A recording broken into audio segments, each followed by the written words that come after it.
Bonjour, je suis Giuseppe Ambrosi, je suis le président et propriétaire du groupe Ambrosi, la deuxième génération dans le groupe qui s'occupe de la production de grana padano, parmigiano reggiano, des produits typiques italiens, de la grande tradition, des savoir-faire qu'on a de longtemps dans notre famille pour ce métier.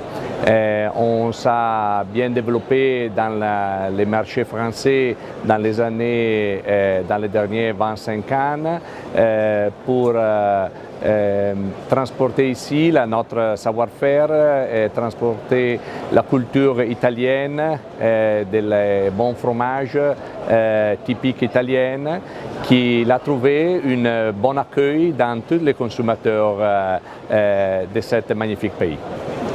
La stratégie de notre groupe, c'est de se développer surtout maintenant à l'étranger, que c'est un marché pour les produits italiens très intéressant, qui a une augmentation des exports et de consommation de produits de longtemps.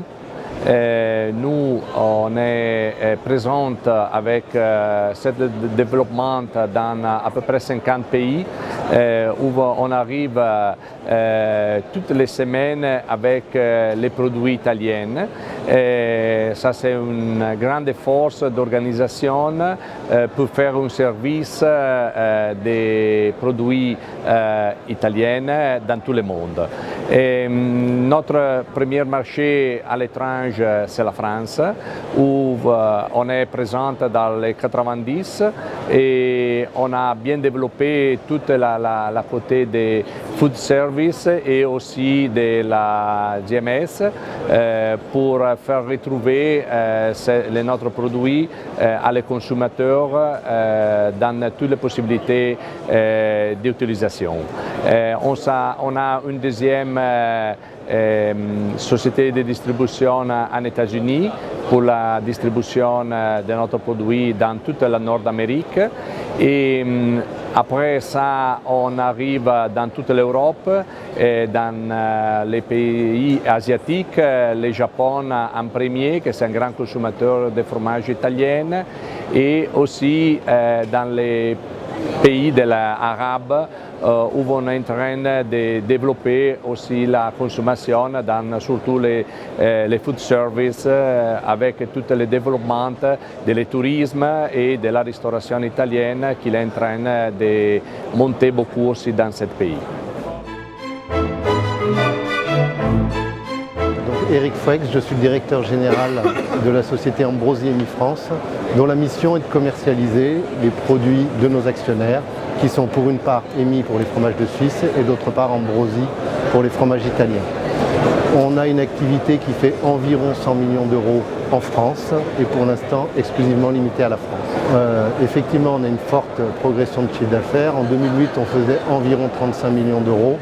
On s'est stabilisé autour de 100 millions d'euros il y a 2 ans. La croissance, elle est due à 2 éléments.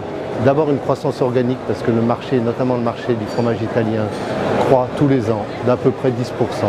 Et derrière, une croissance qui est liée à la prise de nouveaux marchés, à la diffusion de nouveaux produits et à la création de nouvelles unités de besoin. Alors la stratégie d'Ambrosi Émis France est toujours la même. On a une volonté d'abord d'avoir des produits extrêmement qualitatifs, mais aussi d'avoir un assortiment extrêmement large.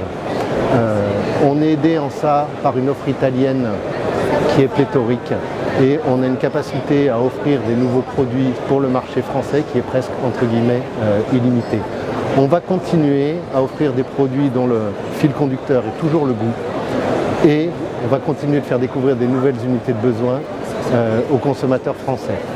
Cette stratégie, elle restera la même et on continuera à travailler l'assortiment en largeur. Alors la burrata est probablement le plus grand succès qu'on ait enregistré sur ces 3 dernières années.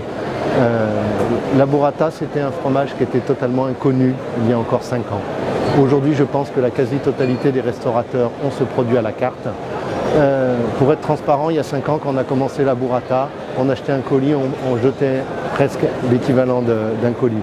Aujourd'hui, on fait plus de 2 millions d'euros à l'achat sur ce produit et on a connu des pics durant les mois de juillet et août où on a vendu plus de 6000 colis à la semaine. Donc le succès est total et on est déjà en train de réfléchir à des nouvelles offres et la nouvelle offre qu'on présente au niveau du salon, c'est une burrata biologique qui n'existait pas encore dans la gamme. Donc on continue ces stratégies d'élargissement. Gorgonzola, la cuillère, effectivement, ça fait partie des nouveaux succès. C'est pas du libre service, par contre, c'est un produit qui est exclusivement destiné à la coupe. Voilà. Mais c'est un des gros succès aussi des 2 dernières années. Pour 2016-2017, on va continuer à élargir les gammes. On va continuer à aller sur des offres avec toujours une caution santé toujours plus forte. Donc continuer à élargir la gamme en biologique, ça c'est notre priorité numéro 1. Et commencer à réfléchir peut-être sur des offres alternatives ou des offres sans lactose ou des offres type vegan pour pouvoir combler les nouvelles unités de besoin et les nouvelles attentes du marché. Alors, pour être transparent, l'importance du SIAL est beaucoup plus forte pour les responsables internationaux, voire le grand international, parce que c'est l'occasion de voir des clients, notamment toute la zone Asie, qui se déplacent nombreux. Pour la France, l'intérêt est un petit peu moins important, mais pour nous, plus que pour voir des clients, ça nous permet aussi de voir l'ensemble de nos fournisseurs en une fois, ce qui nous fait économiser des voyages relativement longs et fatigants en Italie. Merci bien.